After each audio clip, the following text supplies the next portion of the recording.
amor e renúncia. O manto da noite caía de leve sobre a paisagem de Cafarnaum e Jesus, depois de uma das grandes assembleias populares do lago, se recolhia à casa de Pedro em companhia do apóstolo. Com a sua palavra divina, havia tecido luminosos comentários em torno dos mandamentos de Moisés. Simão, no entanto, ia pensativo, como se guardasse uma dúvida no coração. Inquirido com bondade pelo mestre, o apóstolo esclareceu: Senhor, em face dos vossos ensinamentos, como deveremos interpretar a vossa primeira manifestação, transformando a água em vinho nas bodas de Caná? Não se tratava de uma festa mundana? O vinho não iria cooperar para o desenvolvimento da embriaguez e da gula? Jesus compreendeu o alcance da interpelação e sorriu. Simão, disse ele, conheces a alegria de servir a um amigo? Pedro não respondeu, pelo que o mestre continuou: as bodas de Caná foram um símbolo da nossa união na terra. O vinho ali foi o bem da alegria, com que desejo selar a existência do reino de Deus nos corações. Estou com os meus amigos e amo-os a todos. Os afetos da alma, Simão, são laços misteriosos que nos conduzem a Deus. Saibamos santificar a nossa afeição, proporcionando aos nossos amigos o máximo da alegria. Seja o nosso coração uma sala iluminada, onde eles se sintam tranquilos e ditosos. Tenhamos sempre júbilos novos que os reconfortem. Nunca contaminemos a fonte de sua simpatia com a sombra dos pesares. As mais belas horas da vida são as que empregamos em amá-los, enriquecendo-lhes as satisfações íntimas. Contudo, Simão Pedro, manifestando a estranheza que aquelas advertências lhe causavam, interpelou ainda o mestre com certa timidez. E como deveremos proceder quando os amigos não nos entendem ou quando nos retribuam com ingratidão? Jesus pôs nele o olhar lúcido e respondeu: Pedro, o amor verdadeiro e sincero nunca espera recompensas. A renúncia é o seu ponto de apoio, como o ato de dar a essa essência de sua vida. A capacidade de sentir grandes afeições já é em si mesma um tesouro. A compreensão de um amigo deve ser para nós a maior recompensa. Todavia, quando a luz do entendimento tardar no espírito daqueles a quem amamos, deveremos lembrar-nos de que temos a sagrada compreensão de Deus, que nos conhece os propósitos mais puros. Ainda que todos os nossos amigos do mundo se convertessem um dia em nossos adversários, ou mesmo em nossos algozes, jamais nos poderiam privar da alegria infinita de lhes haver dado alguma coisa. E com o olhar absorto na paisagem crepuscular,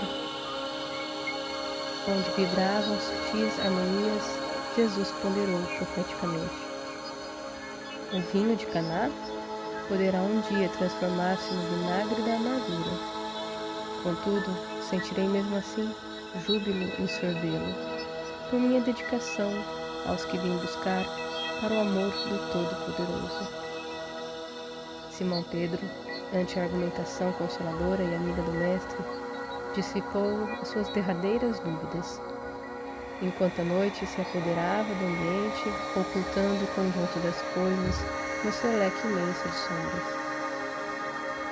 Muito tempo ainda não decorrera sobre essa conversação, quando o Mestre, em seus ensinos, deixou perceber que todos os homens que não estivessem decididos a colocar o reino de Deus acima de pais, mães e irmãos terrestres não podiam ser seus discípulos.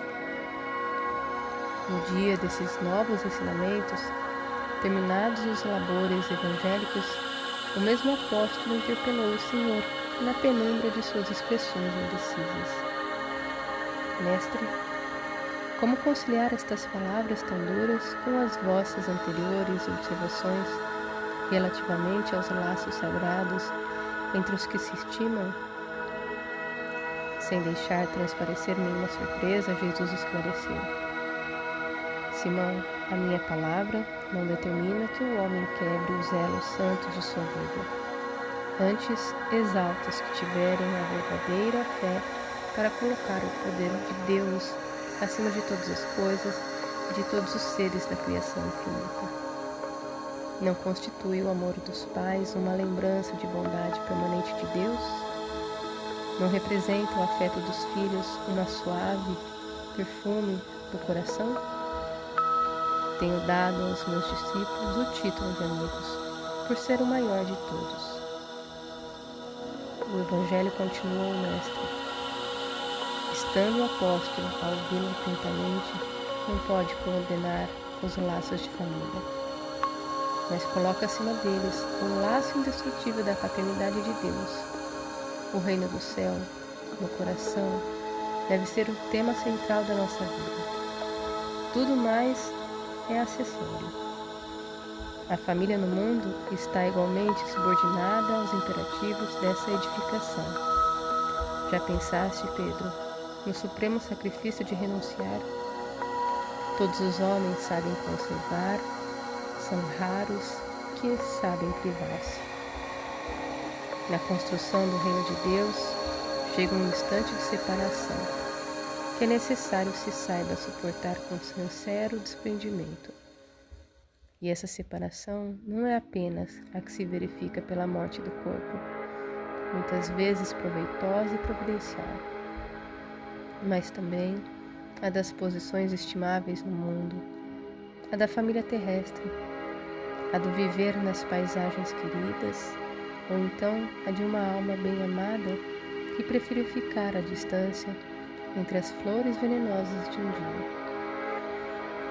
Ah, Simão, quantos poucos sabem partir por algum tempo do lar tranquilo ou dos braços adorados de uma afeição, por amor ao reino que é o tabernáculo da vida eterna. Quão poucos saberão suportar a calúnia, o apodo, a indiferença, por desejarem permanecer dentro das suas criações individuais, cerrando ouvidos à advertência do céu, para que se afastem tranquilamente. Como são raros os que sabem ceder e partir em silêncio, por amor ao reino, esperando o instante em que Deus se pronuncia. Entretanto, Pedro, ninguém se edificará sem conhecer essa virtude de saber renunciar com alegria, em obediência à vontade de Deus, no momento oportuno, compreendendo a sublimidade de seus desígnios. Por essa razão, os discípulos necessitam aprender a partir e a esperar onde as determinações de Deus os conduzam, porque a edificação do reino do céu no coração dos homens deve constituir a preocupação primeira, a aspiração mais nobre da alma, as esperanças centrais do espírito. Ainda não havia anoitecido. Deus, porém, deu por concluídas as suas explicações, enquanto as mãos calosas do apóstolo passavam de leve sobre os olhos úmidos. Dando testemunho real de seus ensinamentos, o Cristo soube ser, em todas as circunstâncias, um amigo fiel e dedicado. Nas elucidações de João, vemo-lo a exclamar: já não vos chamo servo, porque o servo não sabe o que faz o seu senhor. Tenho-vos chamado amigos, porque vos revelei tudo quanto ouvi de meu Pai. E na narrativa de Lucas, ouvimo-lo dizer antes da hora extrema: tenho desejado ansiosamente comer convosco essa Páscoa antes da minha paixão. Ninguém no mundo já conseguiu elevar a altura em que o Senhor as colocou, a beleza e a amplitude dos elos afetivos, mesmo porque a sua obra inteira é a de reunir, pelo amor, todas as nações e todos os homens no círculo divino da família universal. Mas também por demonstrar que o reino de Deus deve constituir a preocupação primeira das almas. Ninguém como ele soube retirar-se das posições no instante oportuno, em obediência aos desígnios divinos. Depois da magnífica vitória da entrada em Jerusalém, é traído por um dos discípulos amados. Negam-no os seus seguidores e companheiros. Suas ideias são tidas como perversas e revolucionárias. É acusado como um bandido e feiticeiro. Sua morte passa por ser a de um ladrão. Jesus, entretanto, ensina as criaturas, nessa hora suprema, a excelsa virtude de retirar-se com a solidão dos homens, mas com a proteção de Deus. Ele que transformara toda a Galileia numa fonte divina, que se levantara com desassombro contra as hipocrisias do farisaísmo do templo, que desapontara os cambistas, no próprio templo de Jerusalém, como advogado enérgico e superior de todas as grandes causas da verdade e do bem. Passa, no dia do Calvário, em espetáculo para o povo, com a alma num maravilhoso e profundo silêncio, sem proferir a mais leve acusação. Caminha humilde, coroado de espinhos, sustentando nas mãos uma cana imunda à guisa de cetro, vestindo a única túnica da ironia, sob as cusparadas dos populares exaltados, de faces sangrentas e passos vacilantes.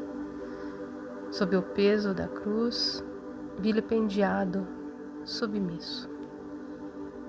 No momento do Calvário, Jesus atravessa as ruas de Jerusalém como se estivesse diante da humanidade inteira, sem que Quando o espírito imundo sai do ensinando a homem, virtude anda da por renúncia, lugares áridos, por amor do procurando reino de Deus, e não achando, revelando diz: por essa voltarei a sua para a última casa missão. de onde saí. E ao chegar, acha-se avarrida e adornada. Depois vai e leva mais 7 espíritos piores do que ele, que ali entram e habitam. E o último estado daquele homem fica sendo pior do que o primeiro. Então, todos os ouvintes das pregações do lago compreendem que não bastava ensinar o caminho da verdade e do bem aos espíritos perturbados e malfazejos, que indispensável era edificar-se cada um a fortaleza luminosa e sagrada do reino de Deus dentro de si mesmo.